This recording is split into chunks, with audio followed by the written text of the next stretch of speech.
I've been thinking a lot lately about the whole eBay TCG player and Channel Fireball merger, and really what the after effect of this is going to be on the industry, because I don't think we've seen it yet. And at a very high level, we have a mass consolidation of the secondary market for trading cards and trading card games, right? Instead of having a bunch of different entities, they're now one big marketplace, even though they look separate online.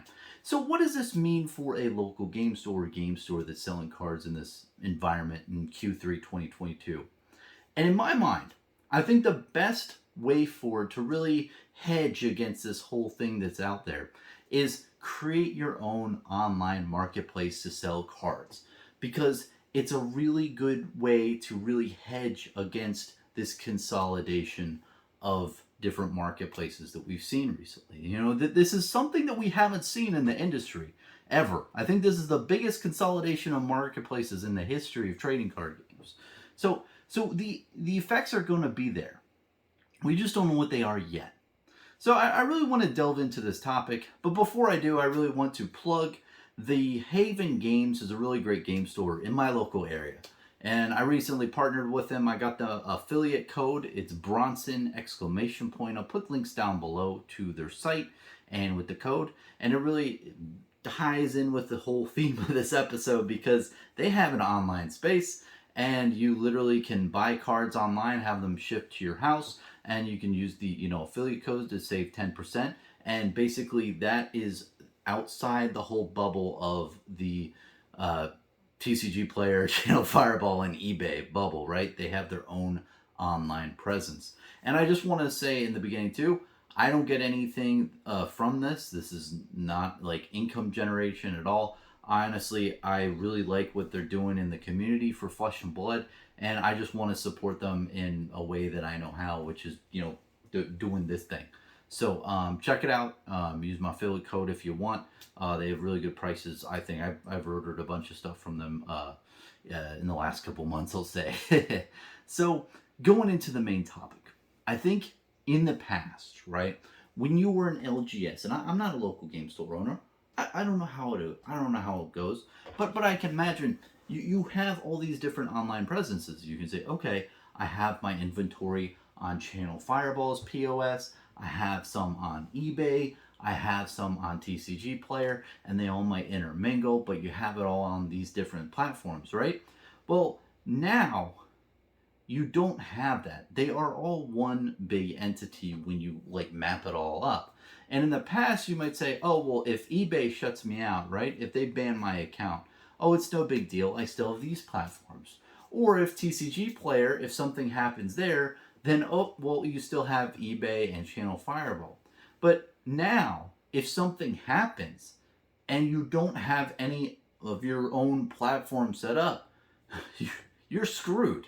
Like, there are situations that could occur in the future if the fees increase on all the different platforms at once, and you're caught with your pants down. You're just like, well, I have to sell on these platforms because I have all the cards there.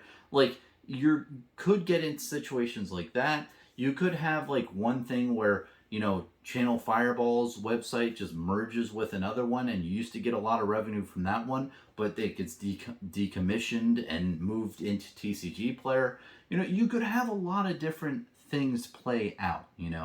Where one source does like something where you can't transact there anymore, or fees just increase across the board to make it yourself not profitable. There's a lot of things I think that could happen in the future where, because they all are one single entity, they can kind of collude on what they do and really force local game stores and game stores overall to just play by the rules, because they have the big market share in the industry and they have all three marketplaces. I feel like it's like the board game Monopoly. They have three colors, so they can build those hotels. They can do whatever they want to siphon a little bit more revenue out of the game stores from bottom line. And I want to say that online platforms, I feel, for the game stores is really smart because you incur a lot less fees. You can do different things on your platform, and hey, if you grab more people and eyeballs onto your website, you could do other things and make it income generation off the website. I think that it would be a little bit hard to have an income generating website. You'd have to provide some other level of service there or some other thing, but I think that it's still a great lifeboat out there because, like I said in the past, you felt more comfortable in knowing that there's different platforms out there that you could really just rely upon each one, and if one system went down, you could refer to the others. But it might not be like that in the future. It might not. And overall, I think that this has really provided a great opportunity for up and coming platforms and marketplaces to just come up because there's really a huge consolidated amount of marketplace in a very small subsect of companies that there's really no other place other than doing it F&F and through PayPal transactions and random Facebook deals, but that's not really you don't really run a business like that. So overall, man, I don't want to hit the nail over the head, but if you look at the whole situation as a whole, when you have this event where there has been a consolidation of the marketplace into a small bucket, the best way to adapt to this change is by creating other marketplaces out there so that there's more competition, so that they sweat their butts off a little bit more to make sure that their fees and everything are lower, and that they can't take advantage of the public based on the amount of market share that they own. And we've seen many companies out there in the past. The age-old thing in the last 20 years is new companies come out, right? They don't care about profitability. They care about market share. That's all they care about. So they come in and they undercut everybody by 10% in the market. They maybe have 20% of the market share initially. They undercut everybody by 10%. They kill out all the competition that they have until they reach 80 to 90% market share. Once they hit 80 to 90% market share, they bump up the fees, the prices, the amount per product. And the consumers are so used to going to that source that they continue to do so without looking at other sources because that one entity has owned the marketplace. And I think that if you look at that type of business model usually takes around 5 to 7 years to really fully initiate. The first 5 years, you're really trying to undercut everyone and not make a profit and increase market share. But if you look at eBay, TCG Player, Channel Fireball, they've mass consolidated the industry in a matter of 3 months instantly. So they don't have to go through that waiting period of 5 years. They can start increasing their expenses and fees now for stores, and they can do things now that they have the market share that they need. So I just thought this would be a good video to talk it out, because overall, man, people have different thoughts of how this is all going to play out and what's going to happen, and speculation of this and that, and what entity is going to do what and here and whatnot. And I've speculated it too. It's fun. It's interesting to think it out and think of what these big brain executives in eBay are thinking of doing. But overall, none of that really matters. What matters is the inherent situation that we're in. The marketplace is consolidated for the TCG industry. The best way to adapt to this change is by creating other marketplaces so that the market share is reduced. It's basically saying, hey, the market share is very high here. We need to reduce it by creating other markets out there. And I think if you're a local game store, the best way to do that is create your own platform, man.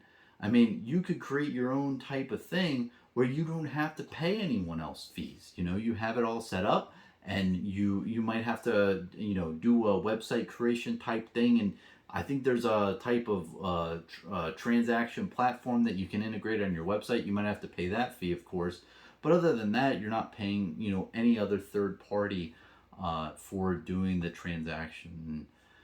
I think I'm going to leave it off there, but I just want to plug again. The Haven Game Store is really cool, local game store near me. Really like the guys involved who own the place.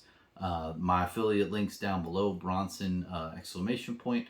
And yeah, man, like I see this situation playing out, right? And I'm gonna rant a little bit at the end, and I'm thinking, man, it's gotta be really tough to be a game store now. You're kind of sweating your balls off, thinking like, hey, what's gonna happen next in the industry, and if something does change, am I going to be ready for that change? And now, like, if you are a game store and you have your own online platform, it's very easy if there's a big change to like sync up and say, okay, well now like I'll try to focus more on my customers to my own site now that's set up. You don't want to be in a situation where something happens and you're caught with your pants down and say, well, I have to go along with this because I don't have anywhere else to go. You can't have all your eggs in one basket. And in the past, I felt like, game stores felt like they had eggs in a bunch of different baskets. But all those baskets merged. And now all the eggs are really in those baskets, or in that one big basket that is the merger. And when you realize that, you got to do something. And I think it was in the words of Darwin, right? It's not the smartest or and most intelligent or best capable animal that survives in the ecosystem. It's the one that most adapts to change. And this is a huge change in the TCG industry. And I think that the trading card game stores that most are able to adapt to this current environment are going to be the ones who make it long term. Thanks for watching, man. Let me know what you think. I'm really interested to hear people's opinions on this topic because, man, I've been thinking about it a lot. So, cheers.